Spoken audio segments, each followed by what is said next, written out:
ang aming mayor dito po sa Pasig City na si Vico Sotto ay under attack sa cyberspace po ngayon, partikular sa TikTok. Sino-sino po ba ang mga umaatake sa aming butihing mayor? Hindi naman po siguro PBBM supporter at loyalista at dilawan at kakamping. Kaya sino pa ba ang maiiwan? Mga Duterte supporters and probably ito pong kanyang nakalaban sa pagka-mayor na natalo na Diskaya, no? Pero syempre, bago tayo magpatuloy sa ating talakayan, huwag niyo po sanang kalimutang mag-like sa ating programa at mag-subscribe lamang po kayo sa aking kung kayo po'y merong natututunan. Hindi dahil kaisa ko lamang po kayo sa paniniwala. Kasi ako kahit sa ibang mga vloggers, basta meron po akong natututunan, kahit kaiba ko po yan sa paniniwalang politikal, pina-follow at pinapanood ko po yan para po may matutunan ako. Ngayon, ito pong si Mayor Vico Sotto, hindi ko alam kung ano ba talaga ang kadahilanan, bakit po inaatake ito ng mga Duterte at Diskaya supporters. Pero kung logic po ang gagamitin natin, dahil wala naman tayong ebidensya talaga sa kanilang motivation, logic ang gamitin po natin. Probably, particular sa mga Duterte supporters, baka kinokonsidera nila itong threat sa kandidatura ng mga Duterte. In particular, ito pong si Sara. Ayon nga po dito sa post ni Attorney Reyes Del Rosario, nako, ang punterya ng mga DDS vloggers ay si Mayor Vico Sotto. Sa mga DDS, dito sa page ko, huwag sana kayong magpalinlang sa mga propaganda. Hindi natin kaaway si Mayor Vico. Alam nyo na kung sinong nag-utos at nagbayad para siraan siya. At kung babasahin po ninyo yung comments dito, nag-start na sila sa TikTok. Binabanatan na nila si Vico.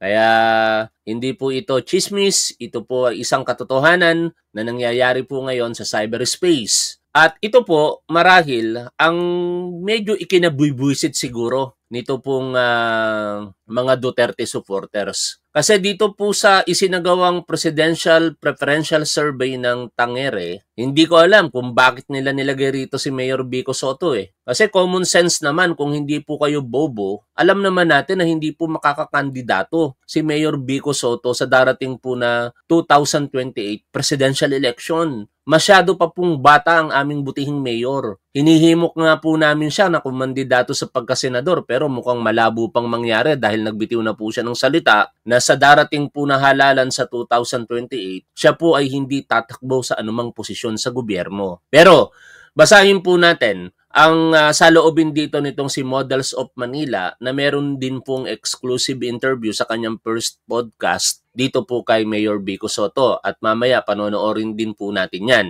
Ayon po dito sa post niya, this is a hypothetical survey by Tangere. Alam naman natin na kulang pa sa edad si Mayor Vico to run for president and it is the farthest thing on his mind right now. Pero I can't help but feel hope for our country after seeing this survey. Kaya pala natin bumoto at magpanalo ng isang leader na mahusay, matino at may takot sa Diyos. Hindi pa rin pala tayo sumusuko na kaya natin labanan ang bulok na sistema na matagal nang bumabalot sa ating bansa. If you feel frustrated sa mga nangyayari sa bansa ngayon, huwag kang mawawala ng pag-asa. Hope is coming, pero it needs our help. Tuloy-tuloy lang ang laban para sa good governance. Pahayag ni Models of Manila. At makikita nyo po dito, from August 27 to 30, 2025, meron po itong margin of error 2.5% at ang sample size po nito ay 1,400.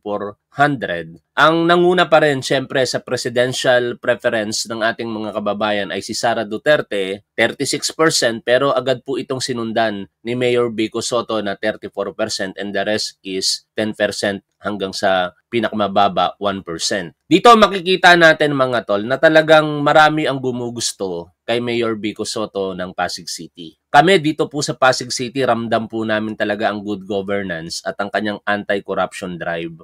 Kaya kung ito lamang talaga ay kwalipikado para sa pagkapangulo, hindi po ako magdadalawang isip na isulong ang kandidatura po nito at ipangampanya sa lahat ng kaparaanan na makakaya ko. At naniniwala ako na mananalo si Vico Sotto kung ito ay makakakandidato sa pagkapresidente sa 2028. Tatalunin ito sigurado. Ito pong si Sara Duterte. lalong-lalo na kung magsasanib puwersa ang mga loyalista, PBBM supporter, kakamping at dilawan, partikular sa pagboto para sa kanya. Kasi wala namang ibang malakas talaga sa ngayon na maaaring tumalo dito kay Sara Duterte. Iyan nga po ang isa sa malaking kaisipan sa ating mga PBBM supporter na sino ang itatapat ni Pangulong Bongbong Marcos dito po kay Sara Duterte. Alam naman natin mga tol na ang mga Duterte mapaghiganti po ito, no? Kapag ka ito pong Duterte ang nanalo sa darating po na 2028 presidential election, may kalalagyan po sigurado ang pamilya Marcos. Ang ating Pangulo at ang ating unang ginang baka madamay pa ang mga anak nila. Kaya dapat siguraduhin po natin na sa darating na 2028, magkaisa po tayo kung sino man yung malakas sa tingin natin na makakalaban ni Sara Duterte. Kung wala na talaga tayong choice, pikit mata na ang mangyayari na buboto po tayo para lamang hindi manalo. Ito pong si Sara Duterte. Ganun pa man, matagal pa naman ang 2028, marami pang pagbabago, baka bigla namang sumikat at mahalin ng taong bayan ang ating speaker na si Martin Romualdez, si Gibo Teodoro, at kung sino pa na maaaring kumandidato sa pagkapangulo. Huwag lang talagang isang Duterte dahil ayaw na po nating maulit ang grabing pagnanakaw sa kaban po ng bayan. Pinalalabas nila na sa panahon daw po ng ating Pangulong Bongbong Marcos, talamak ang korupsyon. Hindi naman natin ikinakailayan, pero yan po ay nag-ugat dahil po talaga sa walang pakundangang nanakaw sa pera ng bayan, partikular sa panahon po ng Duterte administration. Inamin mismo nito pong isang napagbibintangan ngayon na meron pong pagsisiwalat dito si Mayor Vico Sotto, na taong 2016 sila'y nagsimula sa flood control projects, kaya hindi po ito'y biglang sumibol lamang sa panahon ng ating Pangulo. Ang maganda nga ngayon, dahil po talagang garapala na ang pinaggagawa, dahil nakasanayan nila sa loob po ng napakaraming taon, ito pong ating Pangulo, tinutukan na talaga ito at ikinagagalit niya ang ginagawa ng mga tao na ito sa pondo ng bayan. Kaya kaugnay niyan, magtatatag ang ating Pangulo ng isang presidential commission para po imbestigahan ito pong mga flood control anomalies. Ano ang ebidensya, by the way, sa katotohanan na ito pong mga flood control projects anomalies ay hindi po nagsimula sa panahon po ng Marcos Jr. administration. Panoorin niyo po ang pagtatanong dito nitong si Senator Ronald De La Rosa. Mukhang nagkamali siya ng kanyang pagtatanong sapagkat sa tanong na kanyang binanggit, lumabas po ang katotohanan. At eto po iyon. Ang mga flood control projects, kailan kayo nag-engage na flood control projects sa DPWH? Siguro mga 2016 onwards. Please make sure of your answer. Yes po, 2016 onwards po. 2016 onwards. Yes po. 2016 onwards.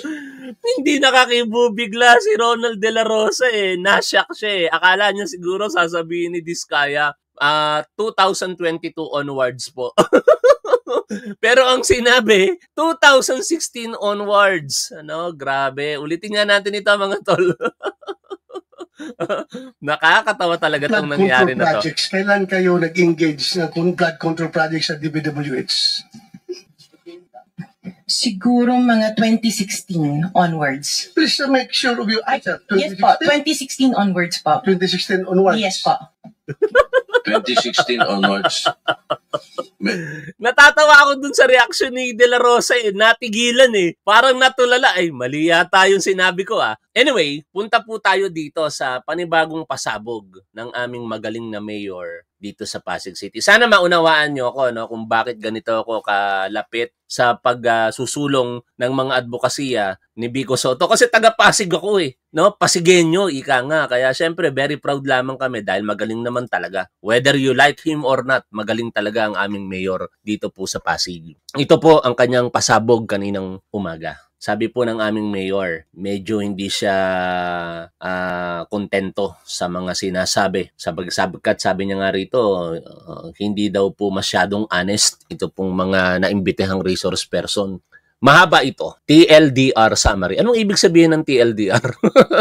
Sorry, di ko alam Di sila masyadong honest. May personal notes watching the Senate Blue Ribbon Committee hearing. September 1, 2025 on flood control projects chaired by Senator Marcoleta. Yung timestamps dito ay nakabase sa YouTube live video ng Senate of the Philippines channel para madali nyo pong hanapin at baka gusto nyong i-edit para sa mga di makakabasa nito. Yung link comments nandoon sa comments. 10537. Puntahan natin yung sinasabi ni Mayor Vico Soto na bago natin basahin yung kanyang saloobin. Senate of the Philippines, napin natin. Yan. Blue Ribbon Committee 105. Tama ba? Yan. Ito. Anong timestamp yun? 10537. 10537 to. Yan. Pakinggan natin ito mga tol. 10537. Panya, what is that? Ay, sir po, yung ibang companies po, we've divested from those companies. So I am directly lang with Alpha and Omega. Vested. Interjection, Mr. Chair, with the permission of Senator Erwin. Go ahead. Salamat, Mr. Chair at Senator Erwin. Actually, when my time comes to question, ma'am, Ms. Diskaya, hindi lang po isa, hindi lang po tatlong kumpanya tulad ng sinabi ni Senator Erwin. Siyam na kumpanya ang ipapakonfirm ko sa inyo na actually, kayo at kayo pa rin po, kayo pa rin po ang may-ari. Salamat po, Senator Erwin, Mr. Chair. Maraming salamat, Mr. Chair. Can I go to the Commission on Audit now, Mr. Chair, if they're here? Before that, I think you need to also pursue that initial question you had with PICAB. Kasi we heard that PICAB, upon the direction of the President of the Philippines in connection with the identified 15 contractors in anomalous flood control projects, it triggered an investigation from your office. And I believe somebody told me that you communicated directly with the DPWH Okay. to be able to pursue investigation insofar as the 15... Ngayon, basahin na natin. Ito pong sinasabi ni Mayor Vico Soto. Doon po sa timestamp na pinakinggan natin at pinanood. When being questioned by Senator Erwin Tulfo, Madam Cesara, yun pala ang tunay niyang pangalan, Cesara distanced herself from 8 out of their 9 companies. Yung ibang companies, we have divested from those companies. So I am directly lang with Alpha and Omega at we are no longer part of those companies. But what's the truth? Nadulas siya o nalito na sa lahat ng kasinungalingan sa loob lamang ng ilang minuto. 1:20:34 ang timestamp. Senator Jinggoy Estrada, it is common knowledge that you own 9 companies, namely St. Gerard, St. Timothy, Alpha and Omega, Elite General Contractor, St. Matthew, Great Pacific Builders, YPR General Contractor, grabe, ang dami. Amethyst Horizon Builders, and Waymaker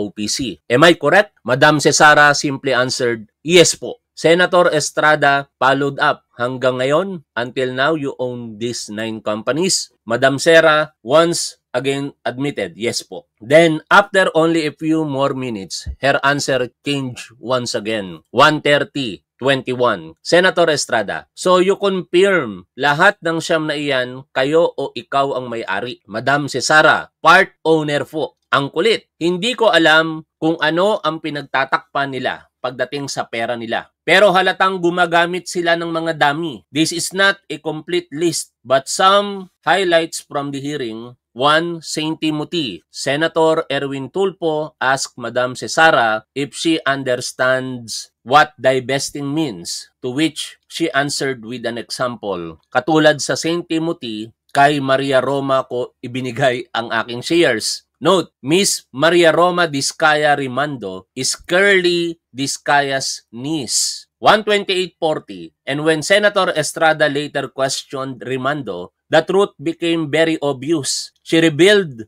that before she became the COO and owner of St. Timothy, she was a mere employee of the Diskayas at St. Gerard Construction. 1:43:20. Rimando, nagtrabaho din po ako sa St. Gerard, Mr. Chair. HR Manager po. 2:55:48. Rimando, Mr. Chair, ang sweldo ko noon nasa 30 to 40,000 po. Imagine, being able to afford almost 888 million pesos in paid up capital with a salary of less than 40,000 a month. When asked where she got the money, she said she borrowed 7 million pesos from her uncle. How did it reach 888 million? Senator Estrada asked. Her answer, nung kumikita na po si St. Timothy, wala po akong nilalabas na sarili kong kita. But that still doesn't answer the question. Again, how did she get 888 million pesos to buy the majority stake in a billion peso company? And don't forget that Cesara couldn't have given her the shares since their previous SEC filings showed that the shares belong to Miguel Juntura, once also an employee of St. Gerard. You may remember Juntura from my statement back in 2024 when we discovered that St. Timothy was part of the joint venture for the COMELEC automated election machines. 2. Elite General Contractor 12851 Asper Rimado, the listed president and owner of Elite. Maritoni Melegrito is also her cousin. 3. Amethyst Horizon 12943. Senator Estrada asked, sino si Amethyst Horizon? Sino si John Brian Eugenio? Ma'am Cesara answered, he's one of our employees. Halaka madam, as Senator Estrada correctly and succinctly put it, dami. Dami ibig sabihin, nakapangalan lang, kunyari sa ibang tao, hindi yung dami na bobo nagpapatawa pa si Mayor, di naman nakakatawa. Baka magalit sa akin yung mga kababayan namin dito sa Pasig. Nagjo-joke lang po ako.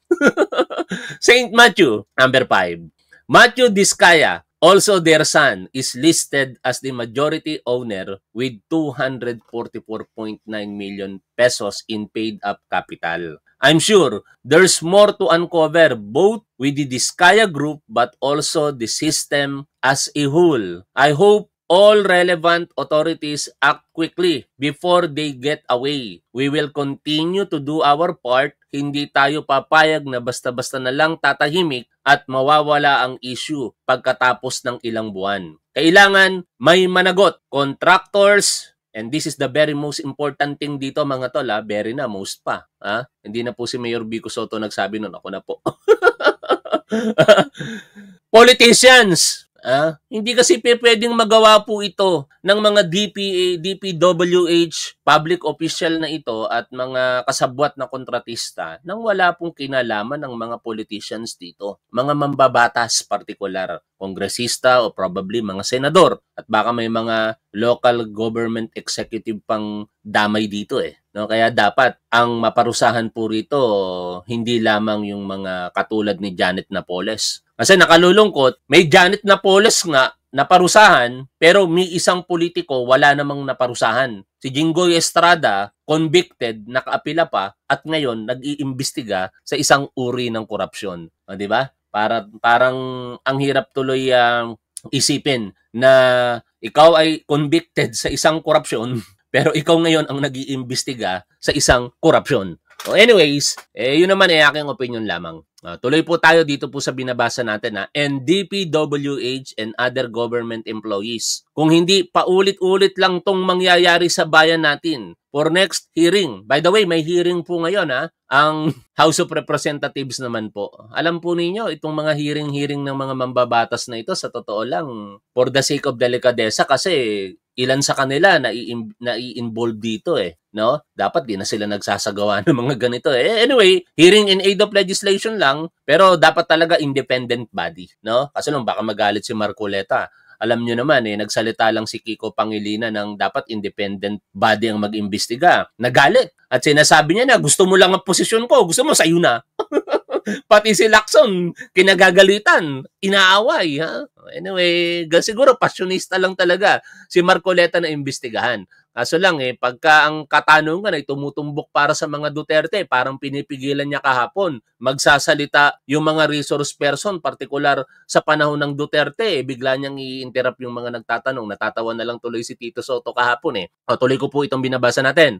For next hearing, I hope both the contractors and the DPWH officials will be asked directly. Totoo ba na nag-a-advance ang ibang contractor ng hanggang 40% ng project cost sa mga congressman, politiko, or whatever the rate may be? Is it true that there is an SOP or kickback for DPWH projects? Ano ang hatian?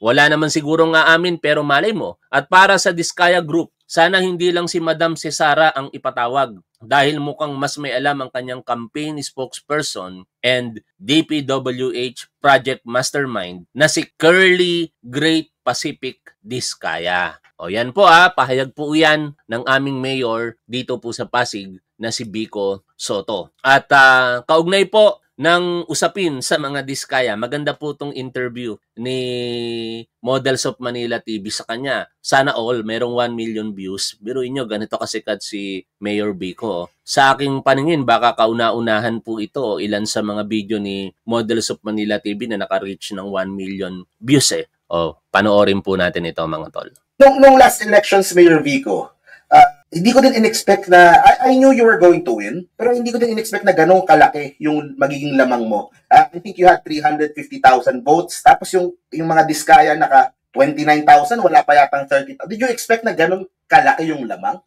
Sa totoo lang, Mark, di ko alam kung ano i-expect ng mga panahon na yun. Kay Mayor, pahambo lang siya. Pero sa amin dito sa Pasig, mga tol, ramdam naman namin yun. No? Ang daming mga nagsasabi, naku, baka matalo si Mayor Vico Soto, yung mga hindi taga rito sa Pasig. Kasi mayaman daw, bilyonaryo daw po yung kalaban, tapos matulungin. Ang hilig kasi mamigay ng mga ayuda. Dito nga po sa kapitbahay namin Ang usap-usapan pa, tanggap ng ayuda Pero ramdam naman yun na ang mga taga-Pasig kasi mga tol, sa totoo lang, very proud ako sa mga Pasigueños. Matatalino na ang mga Pasigueños, no? Tatanggap ng ayuda pero hindi ka iboboto. Sana all ganon, ano? Kasi tulong naman yan Kahit si Mayor Vico, ganon din naman ang sinasabi. Pag may tulong, tanggapin nyo lamang. Pero syempre, bumoto kayo nung naaayon sa inyong kagustuhan at konsensya. Ganon yung ginawa ng mga taga-Pasig. Ilan ang lamang? Wala, hindi nakaporma, tambak na tambak. More than 90% ang nakuha pong boto. Nasa 30,000 lang yata yung nakuha ang boto nitong si Diskaya. Laban po sa aming mayor na si Vico Soto. Mula kasi nung una akong tumakbo, from councilor to this tatlong laban sa mayor, hindi ko alam hindi ko Sa totoo lang ang close fight, hindi naman ganun pa rin ka-close, pero kahit paano nakakuha pa rin ng 100,000 boto yung dating mayor, si Eusebio. At by the way, baka ko makalimutan dagdag natin ito sa ating pinag-uusapan. Etong si Diskaya, Sara, lumalabas ngayon yung impormasyon na ito daw po ay pamangkin ni dating Mayor Vicente Eusebio. Ayon po sa rumors, ang magulang po nitong si Sara Diskaya, nanay yata ko, hindi ako nagkakamali, ay half-sister ng dating mayor na si Vicente Soto. Kaya pamangkin po ito, ayon po sa mga lumalabas na impormasyon. Bagamat yan po ay tinanong ng media kahapon sa kanya, hindi po siya sumagot. Siyam na construction company at sari-saring luxury cars, yan ang inamin ng negosyanteng si Sara Diskaya na pag-aari ng kanyang pamilya sa pagharap niya sa investigasyon ng Senate Blue Ribbon Committee tungkol naman sa flood control scandal. Itinanggi niyang sangkot sila sa mga umano'y ghost project. Narito ang agenda report ni Hannah T. Nag-uulatan live mula sa Senado. Hannah, so ano ang lumabas sa day 2 na pinaka-bombastic dyan sa Senate hearing? Corina, nagsalita na ang flood control queen. Yan ang pagkilala ng PCIJ o Philippine Center for Investigative Journalism kay Sara. Grabe, no? Noong panahon ni Pinoy, merong pork barrel queen, si Janet Napoles. Tapos ngayong panahon ng ating Pangulong Bongbong Marcos, merong binansagan flood control queen.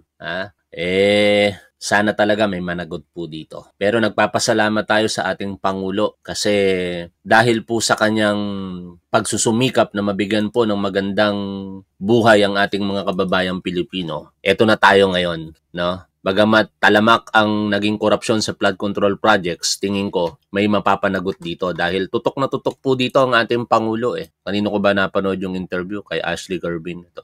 Sir, what prompted po for you to accept the resignation of Secretary Bonoan and why choose Secretary Dizon, sir? Well, the reason I think it was Secretary Bonoan who said that basically that he took responsibility because it was under all of these things happened, all of these problems happened under his watch. So under the principle of command responsibility, he felt that he should leave his post. So, and why Vince Dizon? Because Oh, by the way, sa mga nagagalit sa akin dahil sa issue ng pagkakatanggal kay Nicolas Torre, baka nagkakamali po kayo. Puputi na ang uwak. Hindi ko magagawang tirahin si Pangulong Bongbong Marcos. No? Pag ako'y nagpaputol ng buhok, ibig sabihin may nakita akong mali sa kanya. O kaya for medical reason. Pero kahit merong maling gawin si Pangulong Bongbong Marcos, out of respect, out of parang si Magalong, di ba? Na ngayon, nai-issue si Magalong, maisingit ko lang ito. Kasi, kaya daw hindi magawa ni Magalong na tirahin itong si Duterte at ang mga supporter nito. Kasi sa panahon daw po ng pangangailangan nila sa Baguio nung particular pandemic, natulungan talaga sila ng Duterte administration. Kaya parang somehow, utang na loob. Pero bilang isang public servant, dapat hindi ganun. I disagree with that mindset. No? Kung ikaw ay public servant, okay lang sa akin na pribadong individual. Pumalpak si Pangulo, wag naman sana at naniniwala akong hindi mangyayari yon. Gumawa siya ng mali, naniniwala akong hindi mangyayari yon. Pero never ko siyang titirahin, no? Out of respect. Sa akin, okay yon. Kasi pribadong individual ako, kahit vlogger ako, public personality, hindi po ako lingkod bayan. Wala pong makakapagdikta sa akin dahil hindi ako binabayaran ng kahit sino. Kaya kung marapatin kong manahimik na lamang, kung mangyari, wag naman sana, yung mga iniisip na yan, karapatan ko po yon. Pero bilang isang public official, hindi ka dapat manahimik sa alam mong merong mga katiwalian na nangyayari. And yun yung punto ko kung bakit medyo off ako dito kay Mayor Magalong. Kasi ngayon, ang ingay-ingay niya. Pero nung panahon ni Rodrigo Duterte, napakatahimik niya. Yun pala ang dahilan. Tumatanaw ng utang na loob. Tuloy po tayo sa pakikinig po dito. He seems he's done a very good job sa DOTR. And I think he's already set the stage for... Ay, sorry. No? I am not a loyalist. Makailang beses ko na pong sinabi yan. No? Sino yung nag-comment? Sabi ni Pusang Gala, loyalista ka kasi. Hindi ako loyalista. Alam po yan ng mga manonood ni Top 1. All of the things that we need to do. So pwede na niyang iwanan and go to Public Works kasi he's also familiar with the workings of the Department of Public Works and Highways. So, ano po mangyayari dun sa independent commission? Ayan. Yes, we are putting together the EO that will create the independent commission. The independent commission will be the investigative. Ito ang iniisip ko, sino ang mamumuno dito? Kung bibigyan man sana ng posisyon na bago si General Torre, sana dito, italaga siya rito. Kasi meron siyang political will . Pag alam ni General Torre na tama siya, regardless kung sino ang tatamaan, sasagasaan yan . Ganun po si General Torre. Pero kung mas mababa po sa posisyon bilang Chief PNP, I suggest wag pong tanggapin ni General Torre. Mag-intay na lamang po siyang mag-retire until March 2026. Arm, so that they will continue to investigate whatever information is received. It will be sent to them. They will investigate it, and they will make recommendations as to how to proceed, whether kasuhan itong mga ito or i-ombudsman o dalhin sa DOJ, whatever it is. But they will recommend to the executive what to do with certain parties who have been found to be part of all of this corruption that's been going on, not only in flood control, but all of the works of the workings within DPWH. Kasi unfortunately, the more we look, the more we find. Kahit sa 2026 budget, marami pa rin siningit.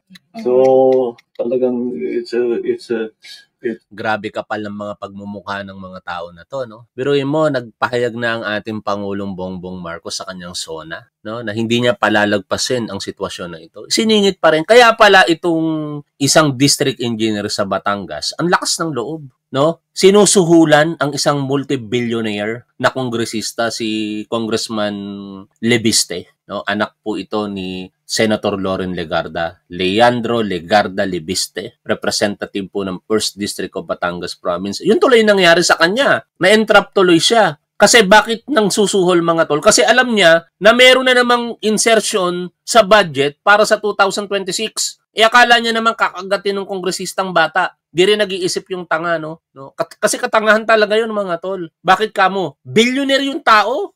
Susuhulan mo, pagpalagay mo, bigyan mo siya ng komisyon ng 320 million, baryang-barya kay Libiste. No? Baka kung ibang kongresista pa, tinanggap. Pero yung isang batang-bata, napaka-idealist, ang net worth ay nasa 50 billion pesos. Susuhulan mo ng ganung halaga. Yun, kulong. Kaso lang nakapiyansa ngayon. Ang nakakatakot po dyan ngayon, nakakapagpaalala mga tol, baka po itong district engineer na yan sa Batangas, baka maglaho po yan bigla. No? Kaya sana tanggapin niya na yung inaalok sa kanya ni Congressman Libiste na maging state witness para mabigyan po siya ng proteksyon. Hindi niya masasabi kung contractor nga, somewhere in Visayas yata nangyari yon. Binaril, pinatay eh.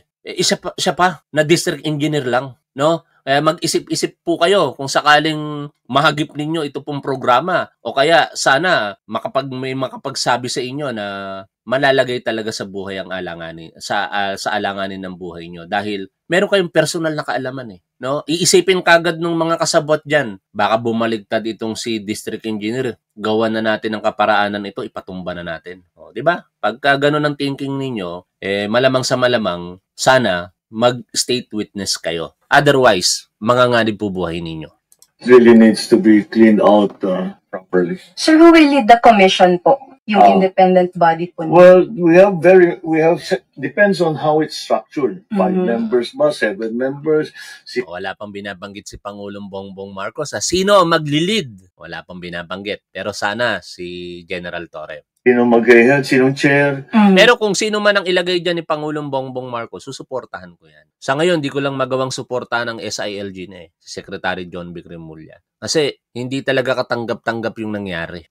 Pareha silang pinagkatiwalaan ng ating Pangulo tapos ginano nila si General Torre. In a separate live streaming, marami po kayong pwedeng malaman eh. Alam niyo, merong akong information na natanggap ngayon.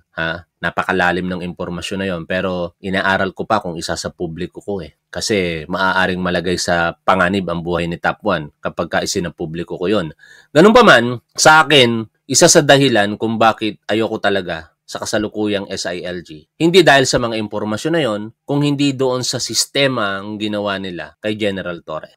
Tuloy po natin ang pakikinig dito. All of those things. So we haven't put the structure together yet. But the names, I think, it will be we need forensic investigators. We need, of course, lawyers, justices, prosecutors who will look at the evidence and look at the information that we have, and they will put together that information and make the recommendation to either DOH or the Ombudsman, depending on who is found to be liable for some of these nefarious activities. Yan nefarious activity ang ginamit na termino ng ating Pangulo. Grabe kasi talaga itong mga tiwaling mga tao na ito sa ating gobyerno, mga politiko, kasabuat ang mga kontratista na mga ganid sa pera. Tuloy po natin ang pakikinig dito po kay Mayor Vico Sotto at Models of Manila TV. Sabi, don't count your, ano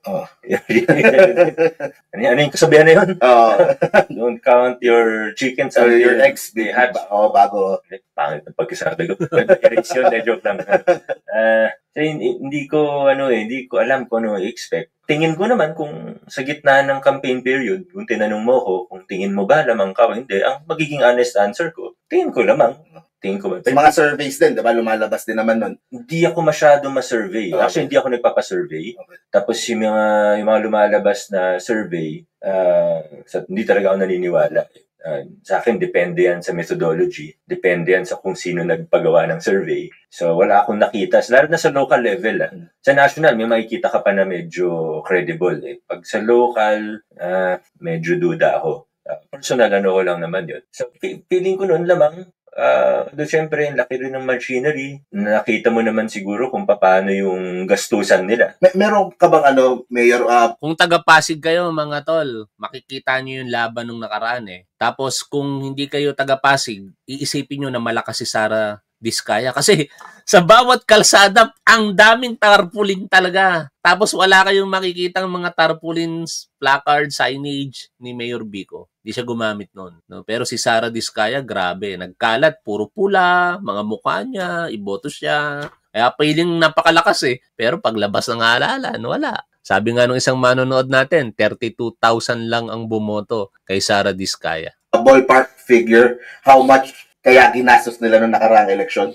Estimate lang, syempre di naman natin Meron akong estimate, kaso okay lang, ayoko sabihin kasi syempre parang hearsay na lang yun eh. Parang ayoko nagsasabi ng numbers na parang medyo invento, di ba? Gusto ko sigurado ako. Pero hindi yun bababa sa B. Wow. Hindi yun bababa sa B.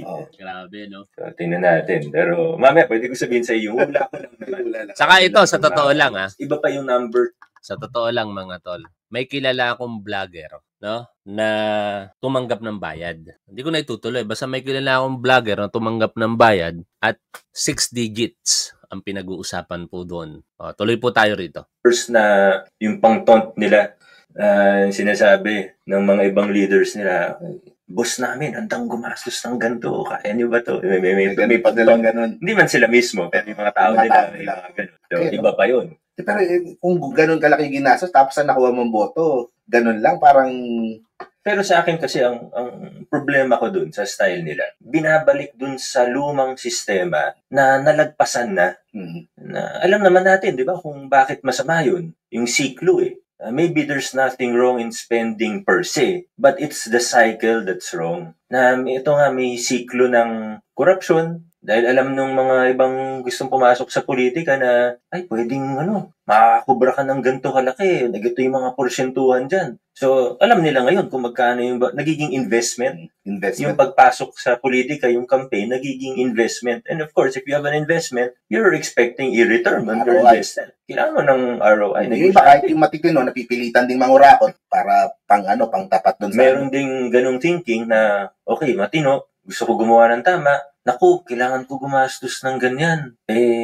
Saan ko pa ba kukunin yan? So, yun yung nagiging trap. Yun yung nagiging vicious cycle or negative cycle, masamang siklo sa politika sa atin. Na politika, pag-gobyerno, sama eh. So, sa Pasig, hindi naman sa pagmamalaki, pero naputol namin yun. Nalagpasan na. Naputol yun, nalagpasan yung siklo na yun. Tapos ngayon, 2025, or 2024, nung ganyan kagaling ang mayor namin dito. Biruin mo, mga tol, 2019 lang siya na. Possible pala.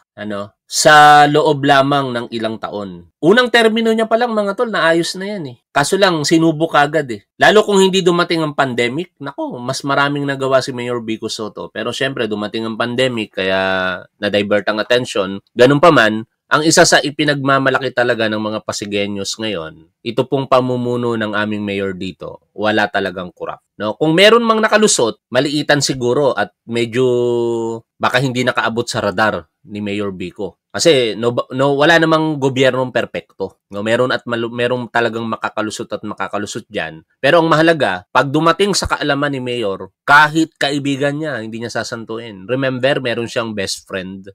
Sinibak niya, pinakulong niya, kinasuhan niya. Best friend niya 'yon dito po sa amin sa Pasig. Tuloy po tayo sa pakikinig. Umpisa sila, gusto na naman ibalik doon. Pasan na nga, yun yung nakaka-frustrate, especially in the middle of the battle. Na, ano ba to? Sana, ako, malakas ang tiwala ako sa Pasigueño. Alam ko, ang Pasigueño, ang butante ng Pasig, nag-iisip, may discernment. Pero syempre, pag nasa gitna ka ng laban, wala naman sigurado eh. Di mo rin alam. Mahirap din maging overconfident, di ba? Pag overconfident ka kasi, hindi mo na nakikita yung blind spot mo, hindi mo na nakikita, may weakness ka rin pala. Lahat naman tayo may kahinaan, di ba? Wala naman perfect. Walang 100% power.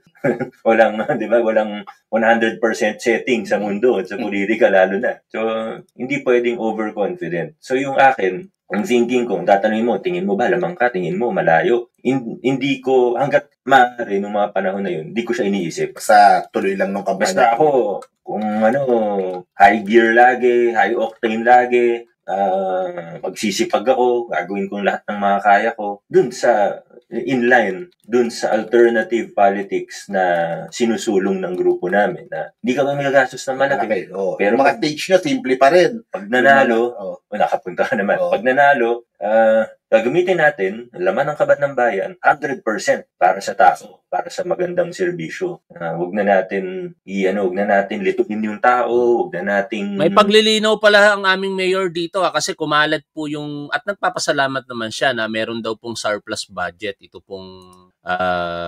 pong syudad po namin. Pero sa paglilinaw po ni Mayor Vico Soto, ang surplus budget, sa totoo lang, dapat po hindi yan iniimbak. Dapat po ginagamit para po sa taong bayan. Balikan ko lang yung post na yon at kung makikita ko pa kasi kumalat po yun eh. No, very proud naman yung nag-vlog dahil nga po sa kagalingan ng Pasig. Pero dapat maging malinaw na ang pondo po ng isang lungsod o bayan, kung merong sobra, hindi dapat po iniimbak lamang sa bangko, tinatago. Bagkos dapat ito po ay ginagamit para po sa ikabubuti ng mga mamamayan po nito. Ito po, yung paglilinaw ng aming mayor dito. Sabi niya po, the 3 billion pesos surplus post are not accurate. I appreciate the post and all of the kind words, but let's clarify at kunin na rin natin ang pagkakataon para pag-usapan ang topic na to. Government surplus or savings is not an accomplishment. Hindi dapat nag-iimbak ng pera ang gobyerno. Dapat nilalabas ito para tulungan ng mga tao at para paluguin ang ekonomiya. It is true that Pasig has had big savings, but it's more important to understand why. Napakagaling ng Pasig, walang utang to. Kung meron mang utang, sigurado na babayaran. 1. Malaki ang natitipid dahil sa laban kontra korupsyon, lalo na sa procurement reform. To keep it short, the main reason is that because of true open bidding and no kickbacks, prices go down. What was previously 100 million can now be done for 80 million or even lower. 2. Hindi pa 100% na nakakasabay ang absorptive capacity ng LGU sa biglang paglaki ng budget. Ang absorptive capacity ay ang kakayahan o limit ng LGU para gamitin ang pondo sa maayos na paraan. Our annual budget doubled in 5 years from around 10 billion to 20 billion pesos. Our expenditures, social services, other services, salaries, and infra have also almost doubled, but not quite. Very rough estimate from 9 billion to 16 billion pesos. A secondary factor here are the long-term reforms we have introduced from planning to procurement to implementation. Maduguman ang mga pinagkilalang pagbabago, ang resulta ay mas nakakasiguro tayo na magagamit ng tama ang ating pondo sa hinaharap. Nagtatanim tayo ng maayos ngayon para mas gumanda pa ang aanihin natin bukas. Let's go Pasig. Let's continue to build on our wins. Yan po Very proud lang kami sa aming mayor dito. Tuloy po tayo sa pakikinig. Ibalik dun sa mga lumang kalakaran. Panindigan natin to kahit mahirap. Yun yung thinking namin. So, i-explore pa natin yan mamaya. Pero itong sa mga Diskaya, noon nyo pa nakikita yung mga kalokohan na ginagawa nila at kalaban nyo sila sa politika, you were holding back Pero anong naging reaction nyo nung sa SONA ng Pangulo nung nilabas niya yung mga korupsyon sa flood control at nung naglabas siya ng listahan? Singit lang ako, sana mag-ingay tayo, kasi talagang desidido ang aming mayor na hindi tumakbo sa pagkasenador. Pero sa tulong po ng mga kababayan natin across the country and even sa ibang bansa, mag-ingay tayo. Himukin po natin si Mayor Vico Soto. Pwede namang magbago ang kanyang isipan para po sa taong bayan. Kasi sayang, magkakaroon po tayo ng isang senador na alam po nating hindi corrupt, At kung sa 2028 kasi hindi siya tatakbo, maging private ang kanyang buhay, baka makakilala po ito ng kanyang mapapangasawa, tapos yung mapapangasawa niya sabihin sa kanya, wag ka nang kumandidato sa politika, dinawalan tayo. Nagpapatawa lang ako mga tol. Kasi binata po ito si Mayor Vico. Wala nga po itong napapabalita sa amin sa Pasig na girlfriend po nito. Tuloy po tayo dito. Yun, top 3, top 2, top 3. Pag pinagsama mo siguro, baka number 1 na sila. Hati-hati lang. Hati-hati lang. Kaya nasa top yung nasa top 9 companies yun. At least 10, ang dami. Anong naging unang reaction nyo nung makita? Una, tama ka. Dahil nga kalaban ko sa politika, medyo nag-ingat din ako. May mga bagay na gusto kong sabihin, kaso alam ko madidismiss as politics or political statement. Sabihin ng iba, hindi kasi kung ako nasa Kumbaga, kung wala akong inside information, yun din yung isipin ko. So, ay, kaya niya sinasabi yan kasi kalaban niya sa politika. Yung sinasabi ko tungkol sa taxes nila na maraming kulang o misdeclarations, city level and BIR level. Kung sinabi ko yun ng campaign period, isipin ng iba political. Kaya nag-antay ako. Sabi ko, sige, hindi, okay lang. Basta magsisipag ako sa campaign. Siyempre, hindi man maiwasan sa politika. May konting jab-jab, kumbaga.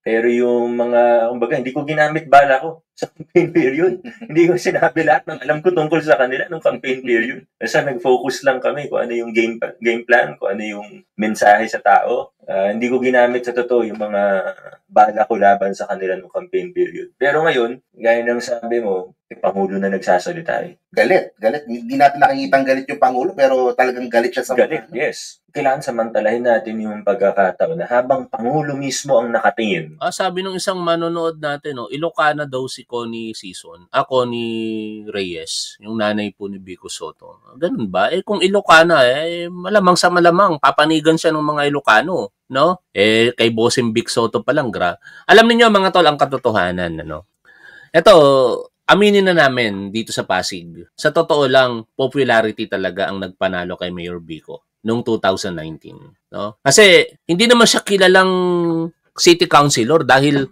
kalaban niya ang nakaupong administrasyon eh. Hindi ka makakaporma pagkakalaban ka, kaya basically halos wala kang ginawa. 'Di ba? Kung may ginawa ka man din, kakalabanin ka lamang ng majority at hindi magtatagumpay. Pero bakit siya nanalo? Because of Soto. Because of Bossing Vic. Noong 2019, alam niyo, bawal yatang magtinda doon po sa public market ng Vico. Ipinagbawal.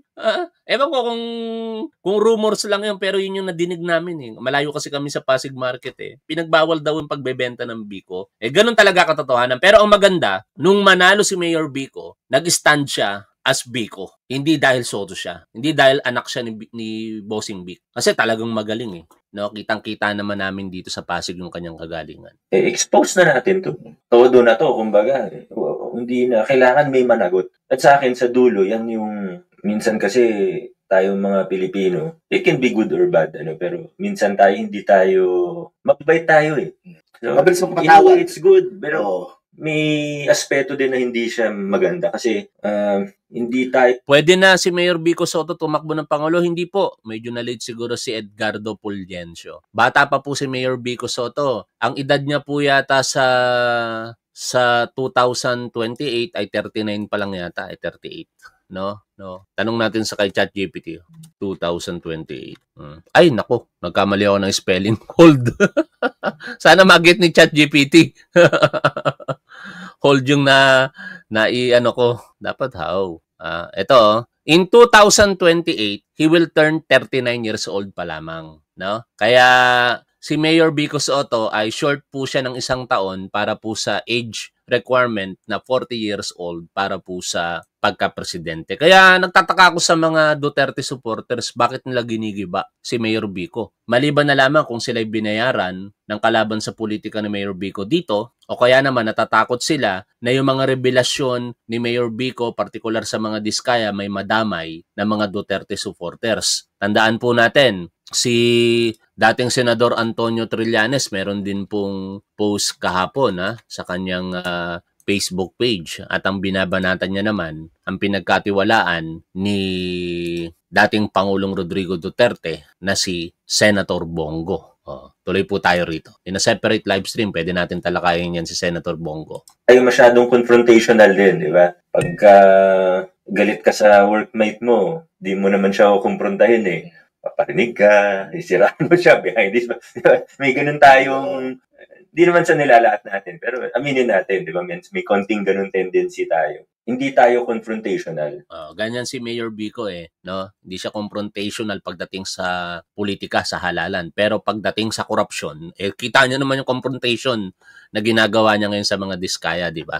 Sabi ni Lang Lianto, kulang pa sa edad si Vico pero may pinapasa si Congressman Sandro Marcos na babaan ang age requirement ng tatakbong presidente sana ma-approve na bago maghalalan sa 2020. Alam niyo po, with due respect kay Congressman Sandro Marcos, kung totoo po yung sinasabi niyo, that is very impossible to happen, no? Hindi po kayang baguhin ng Republic Act ang saligang batas. Kasi that is the fundamental law of the land, no? Any Republic Acts na hindi po nakaayon sa ating saligang batas is considered as unconstitutional. The only thing na pwedeng mangyari is charter change. Magkaroon po ng pag-amyenda sa konstitusyon. At kung aamyendahan ng konstitusyon, definitely hindi po makikinabang ang mga probable elected o kung sino man tatakbo na opisyal sa 2020. It could be applied sa 2031 or 2034, but not sa 2028. Kaya malabong mangyari yung sinasabi po na mababago ang edad requirements ng pagkapangulo para lamang mabigyan ng pagkakataon si Mayor Vico Soto sa 2028. Hindi po mangyayari yon. Okay? Tuloy po tayo rito.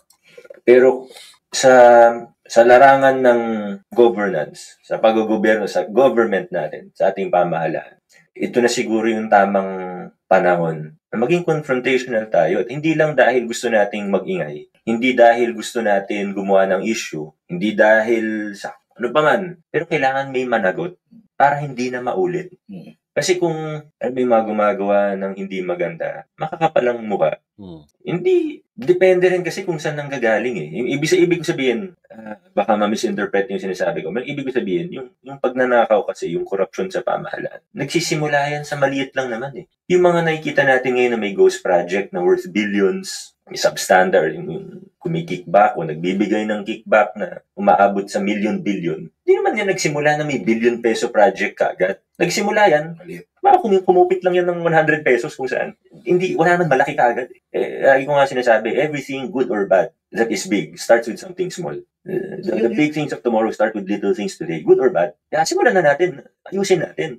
Siguraduhin natin na may makakasuhan, siguraduhin natin na kumpleto yung ebidensya, siguraduhin. Ganda nung sinabi na yun ni Mayor Vico, no? The big things of tomorrow starts with little things today, no? Good or bad. Totoo naman yun, no? Para sa mabuti, kung gusto mong magkaroon ng pagbabago, simulan muna natin sa ating mga sarili. Ganun lang naman kasimple yun. Ang problema, dahil po sa politika at yung pagiging panatiko, di na natin nakikita minsan. No? Ito in general, kung meron ba tayong dapat isuggest, i-recommenda, punahin,